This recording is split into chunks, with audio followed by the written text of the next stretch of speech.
ವೀಕ್ಷಕರೇ, ಪಾಣಿಪತ್ನಲ್ಲಿ ಮತ್ತು ಬೆಂಗಳೂರಲ್ಲಿ ರೀಸೆಂಟ್ ಆಗಿ ಆದ ಗ್ಯಾಸ್ ಬ್ಲಾಸ್ಟ್ನಿಂದ ಪೂರ್ತಿ ಫ್ಯಾಮಿಲಿ ಸತ್ತು ಹೋಗಿದೆ. ಇದಕ್ಕೆ ಕಾರಣವೇನೆಂದರೆ ಗ್ಯಾಸ್ ಪೈಪನ್ನು ಸರಿಯಾದ ಸಮಯಕ್ಕೆ ಬದಲಾಯಿಸದೇ ಇರುವುದೇ ಆಗಿದೆ. 99% ಜನರಿಗೆ ಸಿಲಿಂಡರ್ ಗ್ಯಾಸ್ ಪೈಪನ್ನು ಯಾವಾಗ ಬದಲಾಯಿಸಬೇಕು ಅಂತ ಗೊತ್ತಿರೋದಿಲ್ಲ. ಎಕ್ಸ್ಪೈರಿ ಆದವುಗಳನ್ನ ನೀವು ಕೂಡ ಬಳಸ್ತಾ ಇದ್ರೆ ನಿಮ್ಮ ಮನೆಯಲ್ಲಿ ಕೂಡ ಇದೇ ರೀತಿಯ ಘಟನೆ ಆಗಬಹುದು. ಹಾಗಾದರೆ ಹೇಗೆ ಚೆಕ್ ಮಾಡಬೇಕು, ಹೇಗೆ ಬದಲಾಯಿಸಬೇಕು ಎನ್ನುವುದನ್ನ ಈ ವಿಡಿಯೋದಲ್ಲಿ ತಿಳ್ಕೊಂಡು ಬರೋಣ ಬನ್ನಿ. ವಿಡಿಯೋ ತುಂಬಾ ಇಂಟ್ರೆಸ್ಟಿಂಗ್ ಆಗಿರುತ್ತೆ, ಎಲ್ಲಿ ಸ್ಕಿಪ್ ಮಾಡದೆ ನೋಡಿ. ವಿಡಿಯೋ ನಿಮಗೆ ಯೂಸ್ಫುಲ್ ಅನಿಸಿದ್ರೆ ದಯವಿಟ್ಟು ಒಂದು ಲೈಕ್ ಕೊಡಿ, ನಿಮ್ಮ ಫ್ರೆಂಡ್ಸ್ಗೂ ಶೇರ್ ಮಾಡಿ. ನಿಮ್ಮಿಂದ ಒಂದು ಕುಟುಂಬ ಅಪಾಯದಿಂದ ಉಳಿಸಿದ ಪುಣ್ಯ ಬರುತ್ತದೆ. ನಾವು ಗ್ಯಾಸ್ ಪೈಪನ್ನ ಖರೀದಿಸುವಾಗ ಎಕ್ಸ್ಪೈರಿ ಡೇಟ್ ನೋಡದೆ ಖರೀದಿಸುತ್ತೇವೆ. ಹಾಗೆ ಎಕ್ಸ್ಪೈರಿ ಆದರೂ ಕಂಟಿನ್ಯೂ ಹಾಗೆ ಮಾಡ್ತಾನೆ ಇರ್ತೇವೆ. ಇದು ಎಷ್ಟು ಅಪಾಯಕಾರಿ ಎಂದರೆ ಮುಂದೆ ನಿಮ್ಮ ಜೀವ ಹೋಗುವ ಸಾಧ್ಯತೆಯೂ ಇರುತ್ತದೆ. ವೀಕ್ಷಕರೇ, ನೀವು ಗ್ಯಾಸ್ ಸಿಲಿಂಡರ್ ಅನ್ನ ಹೊಸದಾಗಿ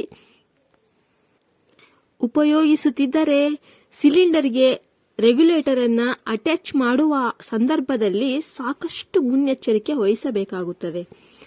ರೆಗ್ಯುಲೇಟರ್ ಅನ್ನು ಅಟ್ಯಾಚ್ ಮಾಡುವಾಗ ರೆಗ್ಯುಲೇಟರ್ ನಾಜಲ್ ಅನ್ನು ಕೆಳಮುಖ ಮಾಡಿ ಅಟ್ಯಾಚ್ ಮಾಡಬೇಕು. ನಂತರ ಸರಿಯಾಗಿದೆಯಾ ಅಂತ ಎರಡೆರಡು ಬಾರಿ ಚೆಕ್ ಮಾಡಿ, ಗ್ಯಾಸ್ ಲೀಕ್ ಆಗ್ತಿದೆಯಾ ಅಂತ ಚೆಕ್ ಮಾಡಬೇಕು. ಪೈಪ್ ಏನಾದರೂ ಬೆಂಡ್ ಆಗಿದೆಯಾ ಅಂತ ಚೆಕ್ ಮಾಡಬೇಕು. ಸೂಕ್ತವಾದ ಸ್ಥಳದಲ್ಲಿ ಇಡಬೇಕು. ಇದಾದ ನಂತರ ಗ್ಯಾಸ್ ಹಚ್ಚಿದಾಗ ಅದು ಬ್ಲೂ ಕಲರ್ ಫ್ಲೇಮ್ ಅಲ್ಲಿ ಇದೆಯಾ ಅಥವಾ ಗ್ಯಾಸ್ ಏನಾದ್ರೂ ಲೀಕೇಜ್ ಸಮಸ್ಯೆ ಇದೆಯಾ ಅಂತ ಗೊತ್ತಾಗಬೇಕು. ಇದು ಹೇಗೆ ಎಂದರೆ, ಒಂದು ವೇಳೆ ಆರೆಂಜ್ ಅಥವಾ ಯೆಲ್ಲೋ ಕಲರ್ ಫ್ಲೇಮ್ ಅಲ್ಲಿ ಬಂದ್ರೆ ಲೀಕೇಜ್ ಸಮಸ್ಯೆ ಇರಬಹುದು. ಒಂದು ವೇಳೆ ಬ್ಲೂನಲ್ಲೇ ಇದ್ರಿಗಿನ ಅದು ಏನು ಪ್ರಾಬ್ಲಮ್ ಇಲ್ಲದೆ ಇರಬಹುದು. ಇನ್ನು ಗ್ಯಾಸ್ ಖಾಲಿಯಾಗುವ ಕೊನೆಯಲ್ಲಿ ಕೂಡ ಆರೆಂಜ್ ಮತ್ತು ಯೆಲ್ಲೋ ಫ್ಲೇಮ್ ಬರ್ತಾ ಇರುತ್ತೆ. ಇನ್ನು ಗ್ಯಾಸ್ ಸಿಲಿಂಡರ್ ಎಕ್ಸ್ಪೈರ್ ಡೇಟ್ ಅನ್ನ ನೋಡುವುದಾದರೆ ಸಿಲಿಂಡರ್ ಮೇಲೆ ಆಲ್ಫಾಬೆಟ್ ಅಂಡ್ ನಂಬರ್ಸ್ ಇರ್ತವೆ.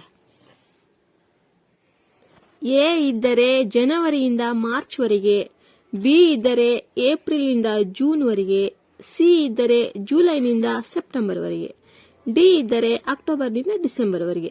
ಉದಾಹರಣೆ A26 ಅಂತ ಇದ್ರೆ 2026 ಜನವರಿಯಿಂದ ಮಾರ್ಚ್ ವರೆಗೆ ಅಂತ ಅರ್ಥ.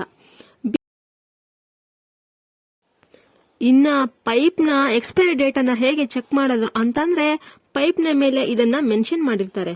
ಪ್ರತಿ 18ರಿಂದ 24 ತಿಂಗಳಿಗೊಮ್ಮೆ ಈ ಪೈಪ್ ಅನ್ನ ಬದಲಾವಣೆ ಮಾಡಲೇಬೇಕು.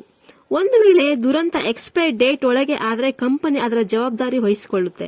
ಆದ್ರೆ ಎಕ್ಸ್ಪೈರ್ ಆದ್ಮೇಲೆ ಆದ್ರೆ ಕಂಪನಿ ಅದರ ಜವಾಬ್ದಾರಿ ವಹಿಸಿಕೊಳ್ಳೋದಿಲ್ಲ. ಪೈಪ್ ಅನ್ನ ಸರಿಯಾಗಿ ಗಮನಿಸಿದರೆ ಯಾವ ವರ್ಷದಲ್ಲಿ ಅಂತ ಹೇಳಿ ಮೆನ್ಷನ್ ಮಾಡಿರ್ತಾರೆ.